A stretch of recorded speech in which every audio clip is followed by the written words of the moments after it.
I'm Dr. Eleanor Haspel-Portner, founder of Noble Energy Maps and the Four World System. Today I want to talk to you about the August 28th lunar eclipse. It's a really important time. We had an eclipse on August 12th. I did a YouTube on that, and it sets us up for the next period of time and the kinds of choices we make, how we orient ourselves, and how we balance the four worlds. I'm going to share a PowerPoint, show you the charts, and take you through what they mean. There are three things in the August 28th lunar eclipse chart that never turn off. I'm going to talk to you about those and what they mean. This eclipse on August 28th, 2026 is Saros cycle 138. The sun is 4 degrees 54 minutes of Virgo. The moon is 4 degrees 54 minutes of Pisces.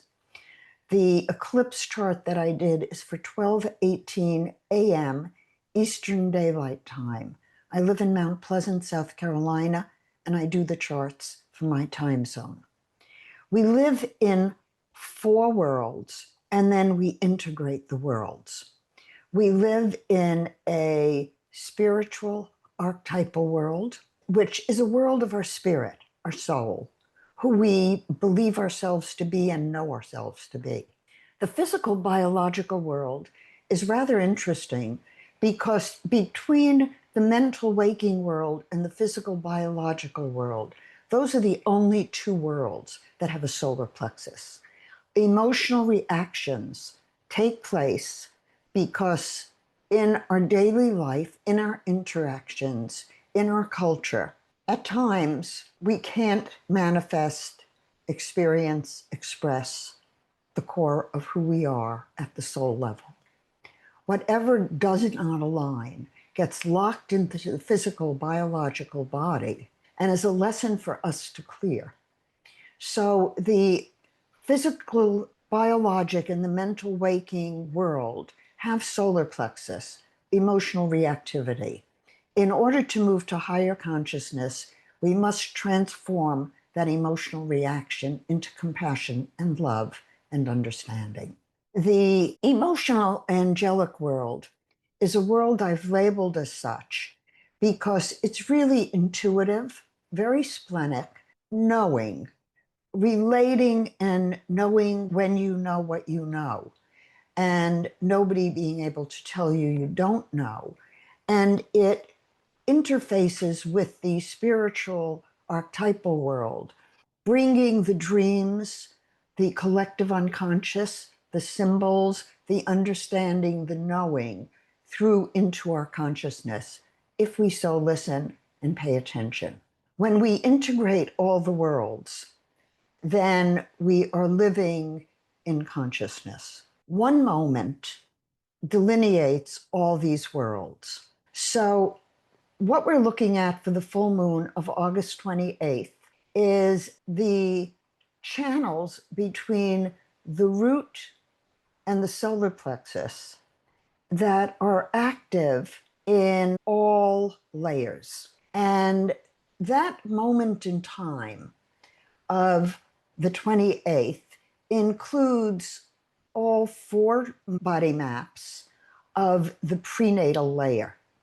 It's a beginning, and then postnatally, it's a becoming. It's an inside us and outside of us. And when you take all of these 8 charts together, we have all four worlds functioning as an integrated whole over time within us. The 4 prenatal are what I call the seeding. The 4 postnatal are the activation. All of them integrate in a total integrated vehicle. On August 12th, I predicted that the Leo eclipse would be activating gate 55 and gate 59. And the maps said that. And right now, the sun sits at gate 59 and the moon sits at gate 55. They are in the sleeping phoenix pattern of orientation. And that's the dominant pattern for all 8 layers. The sleeping phoenix, think about what that might mean. And ask yourself, what is and what do I know about a sleeping phoenix? And when sleeping phoenix wakes up, then what happens? Ask yourself those questions about yourself. So the fact that the charts are consistent is speaking to the science of noble energy maps and their pattern in the cosmos. August 12th had one constant. This one has 3 constants. And the constants are knowing, intuition, clarity, penetrating awareness. When you know something is right for you, you can't always explain why. The discipline in that is to wait until you know because you know. With the sensitivity that's activated, you're going to be changing how you feel. And there's going to be obstruction, self-talk, and abundance when you get through it all. So the teaching is the activation and the message. So you're in a process. Recognize the process, trust the process, and don't be in a hurry. Wait until you really know, because your inner knowing is so important. A stirring within you brings a recognition of something that's real. The same channel that ran on all 8 layers, August 12th, is now activated again still. So what's really interesting in this patterning is that all 3 of these rank at the bottom of my priority sequence for noble energy maps. So they're subtle and they're not at the forefront of your consciousness unless you consciously bring them forward. And I'd recommend you do that. Gate 30 is a low priority channel, but it's important. Gate 39 is also in a priority that's low in noble energy maps. And so is gate 41. They relate to intuition, mood, and imagination. So treat what's beneath the surface of your consciousness as data, not as noise, as something that you pay attention to. And you quietly go within and meditate and ask yourself, what do I know about what I know? And what do I want to have happen? In my noble energy maps, I do not use profile because in the science that I did on 30,000 cases, profile showed up as an artifact of the math of the wheel. And it did not differentiate between groups of people in any variable. So it's a mathematical calculation. What does differentiate, however, is the positioning of the planets. So I use the pattern of orientation, the keywords for the sun and the earth, and the moon and its opposition. In the August 28th chart, we have spirit, the pattern of spirit, occurring twice. Both of them are in transition. They're seeding the waking mind and the dream. You're driven by the depth of your soul at this period of time. Keep that in mind and at the forefront of your consciousness. The next pattern is the pattern of the sleeping phoenix. I asked you earlier to think about that. It occurs twice in externalization, twice in adaptation. It's in the middle of the whole map. So it's feeling that's beginning to be transformed into abundance and manifestation. Be patient with yourself. Timing is really critical. And the third pattern is the pattern of planning, which occurs twice, both in introspection, emotional relating, and the body's timer are what you need to plan around. So take these keywords in, think about them, meditate on them. Planning comes last, and it comes with introspection. So consider what that means for you and what you know about your process in relationship to what I just said about the charts. One layer has nothing of its own, and that is the emotional relating 2-day window begins to put some things together. And every world carries its own vocabulary. A lot of my 4-world work is teaching people the communication in each world, because as a clinician, I learned that if I didn't speak the right language in the right world to the issue the person was addressing, transformation would not happen. So every world carries its own vocabulary and energies. In this emotional relating world, every channel belongs to a different world. So you have an integration here. And this is a lunar eclipse. The moon is feeling, and the moon is exactly what's being shadowed by being shown that it's not all at the forefront of your consciousness. Do not decide anything permanent about a relationship the week of this eclipse. The 2057 shows intuition. So take in what is activating within your consciousness, pay attention to it, meditate on it, introspect with it, and just wait for clarity. One channel appears in no single layer at all. And the channel is the 34, 57, 20. Its depth and wisdom, its wavelength, dimensionality, and talent. It only exists when the 4 prenatal layers are read as one thing, and we add in the postnatal.